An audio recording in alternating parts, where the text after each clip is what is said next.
so today's discussion is on credential replay attacks. It's also known as cred stuffing. And we're going to go through some technical details. There's two perspectives to this talk. One is from the end user perspective, where, how can you understand what's going on with a cred replay attack?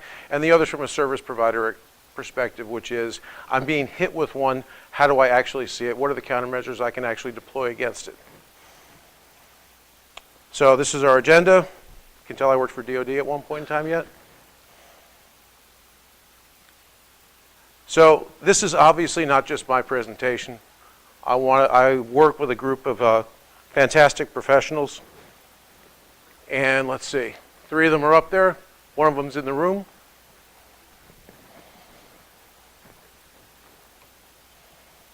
This is me. I started out 2006 doing security as my full-time job. Did it for 10 years in the DoD, another 1.5 years in the intelligence community, and then the last 2.5 years in a global financial, responsible for detection and response for cyber and fraud. And that's where we first observed this particular activity. So what is it? It's the exploitation of credential pairs, usernames, and passwords recovered from breaches. And they're aggregated, then they're fired against other platforms, and they take advantage of the fact that end users, myself included, are lazy. We reuse usernames, we reuse passwords on multiple sites. Those sites get breached.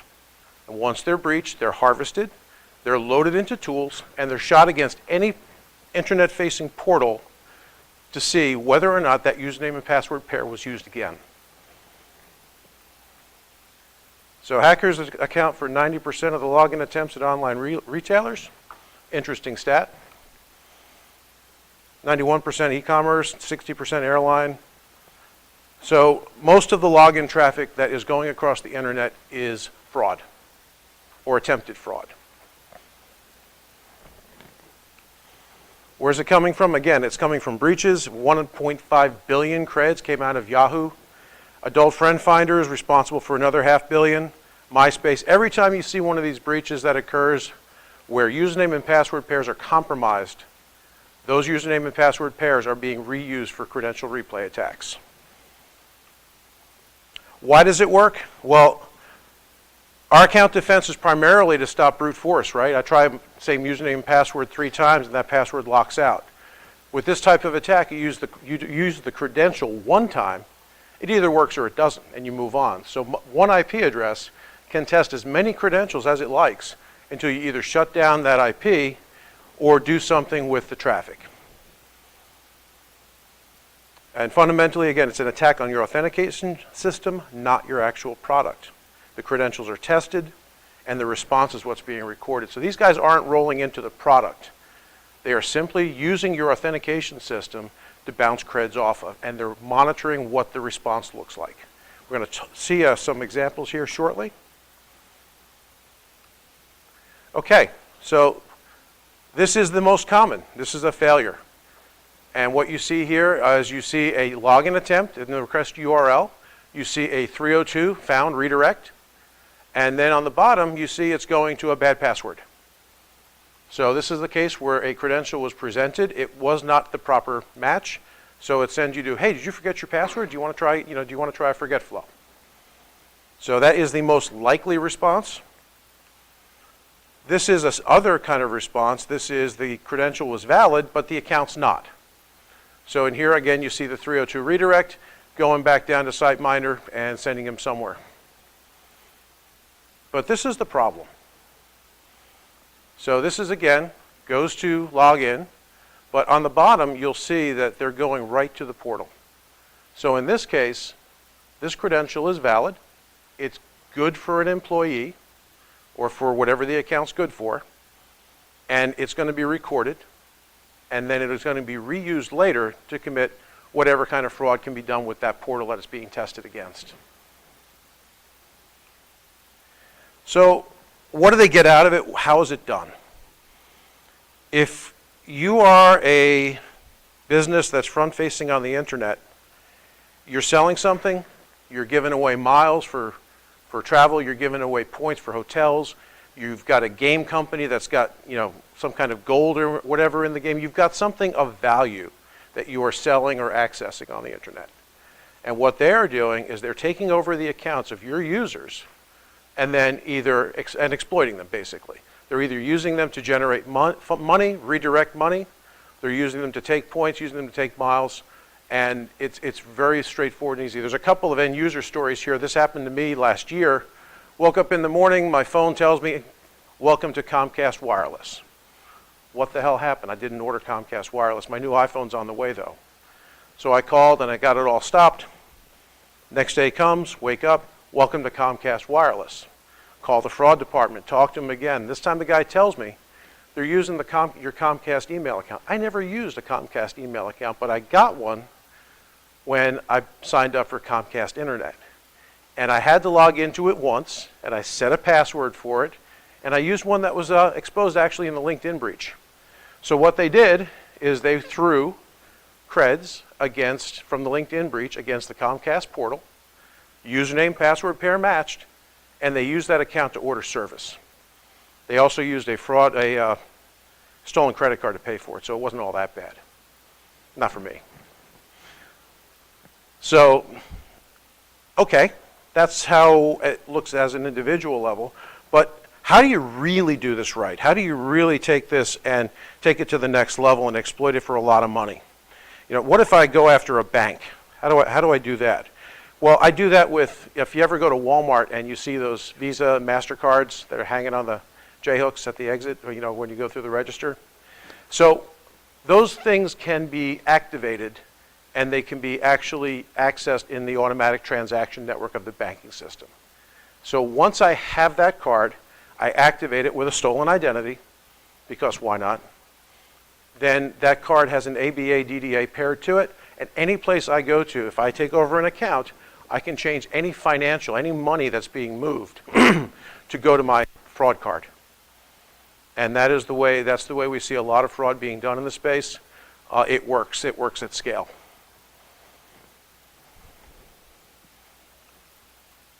So what can you do? How do you limit the effectiveness of this particular technique? How do you stop it as a service provider? So the first thing, you have to look at your logins. You have to look at login failures. Cred stuffing is easy to spot if you're looking at your traffic. It's 99% fail. Anybody who's logging in from an IP address hundreds and thousands of times, because they have to do it to make any kind of a gain, they're going to be 99% failure from that IP address, so they're going to stand out if you're looking. Second thing, know where your customers are coming from. If they're coming from colos, virtual private hosting arrangements, cloud servers, that's not where most people come from. That's where service providers live. But it is where criminals and fraud networks come from. That's service they can easily buy, and when it gets knocked down, they don't care, they just move on to the next. Second, metrics matter. Know what right looks like in your platform. Understand it. When you start seeing changes, when you see your failed login go from 20,000 an hour to 150,000 an hour, ask questions. And baseline your transactions, look at your login services. Let me see, I think I've got a picture next. Yeah, I do. So this is kind of hard to see. It's a lot easier on the laptop, apologies. But if you look down on the right side, the failure rates, 0.998, 0.996, 0.996. This is all cred stuffing. This is all replay. This is not real. This is somebody trying to take over accounts. They're running almost 2,500 accounts for 4 good logins. All right, so this actually is very easy to spot if you're looking for it.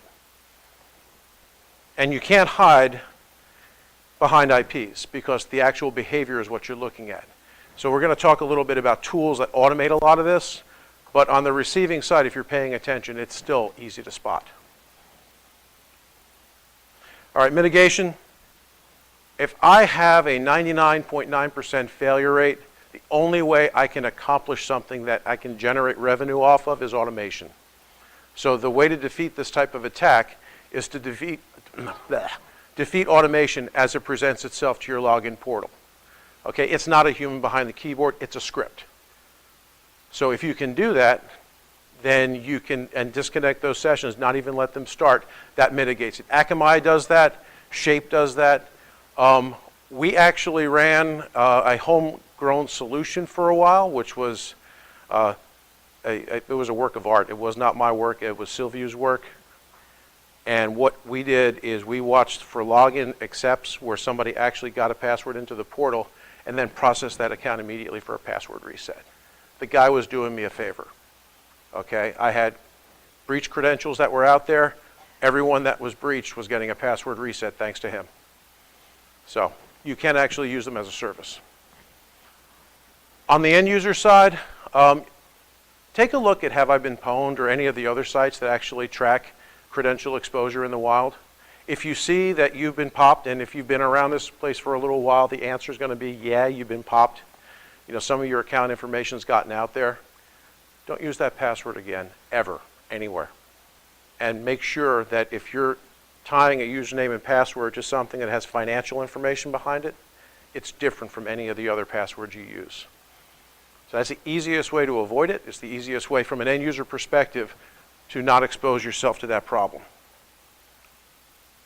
One of the easiest tools on the internet to do this type of attack is something called Sentry MBA. And if you can't configure it yourself, don't worry, the dark web will help you. This is what it looks like. So what it basically will do is it will go out, it will go to the website you want to cred stuff, and then it will set up it will read it, and it will set up some options for you. Then you can take a look at what the request header looks like, and you can select your user agents. This is an attempt to make it hard to see because the user agents are going to vary. Because it's only the same 4 user agents, it works. You can still see them very easily. This is for sale. This came off on the dark web with credentials that were a credential configuration preset to go after an institution. All you do is pay your money, and they send you they send it to you. Use your own creds. Lather, rinse, repeat. You're in business. So, my takeaways for you: look at your logins. If you have less than 1% success from an IP address, it's a replay attack. To stop it, defeat automation. There are commercial products, you can do it inside, but this is actually a big deal. Account takeover is a significant problem in anywhere that you're relying on a username and password to defend somebody's account. For your users, obviously don't reuse, especially when you have money at risk. And if a password is discovered in a breach, please don't use it again. And now comes the fun part of the briefing, your questions. Ma'am. Yes. So when this attack works, they log in as you. So the question really is, what can you do on this portal? So let's say they got my Amazon account, and my Amazon account has a Visa card that's already associated with it.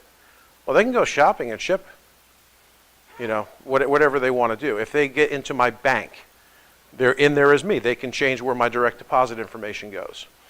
So anything that you can do on that internet-facing portal, they can do because they actually appear as you in the portal.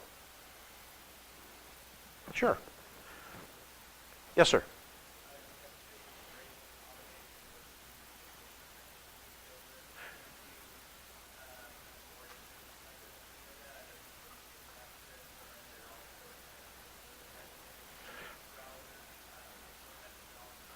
So all those methods work, sir, and what the problem that you run into is as you put in mitigations, the better actors are going to retool, and they're going to come at you with something else. So it's not something that you just, you solve it and it goes away.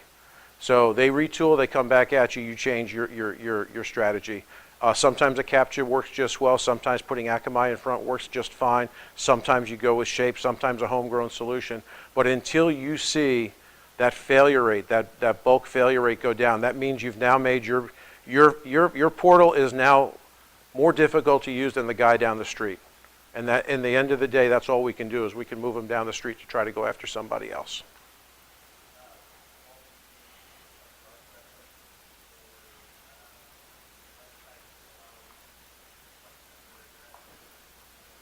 So I didn't talk about that, but there's an entire fraud network that's dedicated to moving product, moving technology, and moving money. So once you have access to somebody's account, you need to monetize that access. So how you take product out, how you take money out, where you send it to, and then how you get it to the second and third destination so that recovery is difficult or impossible is all part of the fraud. You have, from their side, you will see everything from idiots to sophisticated nation state criminals, organized crime. The more dedicated people will be at it for months, if not years.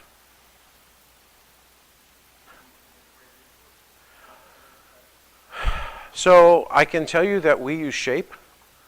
It works very well. It's a JavaScript injection. The idea is simply to make sure that it's a human behind the keyboard. But even that is something it's not a one-time fix. It's something that we work with continuously because there's money at stake, there's money at risk, and the actor, if they've been successful at some point in time, they know if they adjust a little bit, they can make it successful again. So they're constantly coming at you. Yes, sir.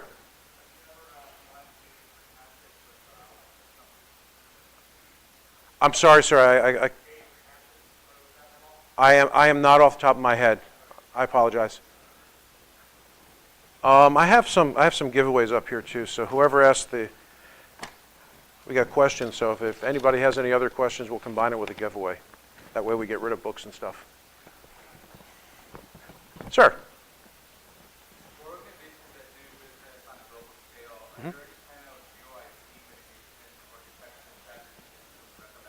So that's a really interesting point. It's a great question.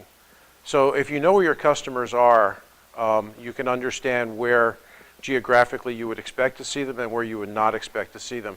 That being said, there's a lot of VPN services out there. So you could easily be in Elbonia or some other location on the globe and appear to be coming from New Jersey. Sir.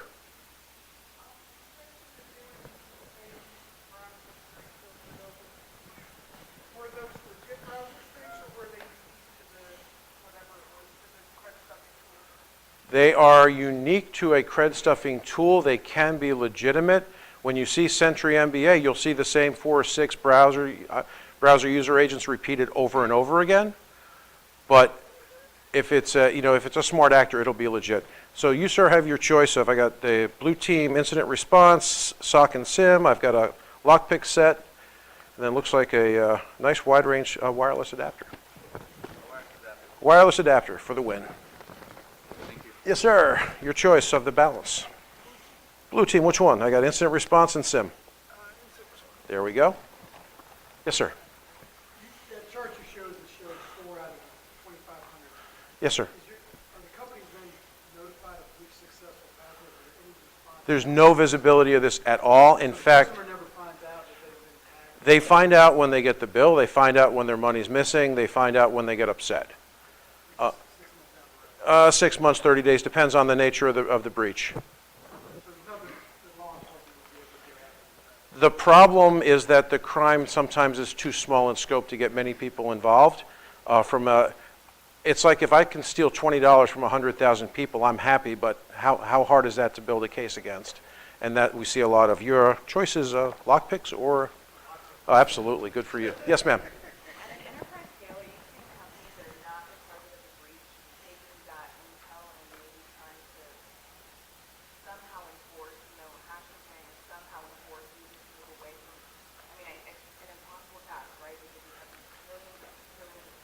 Right.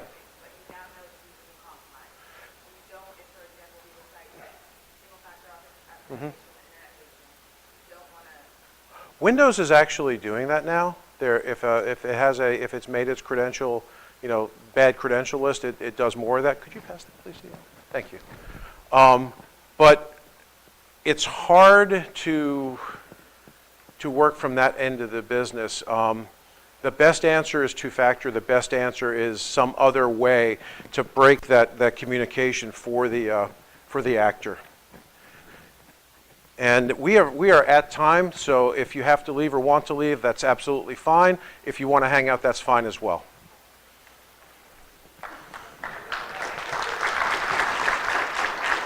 Thanks.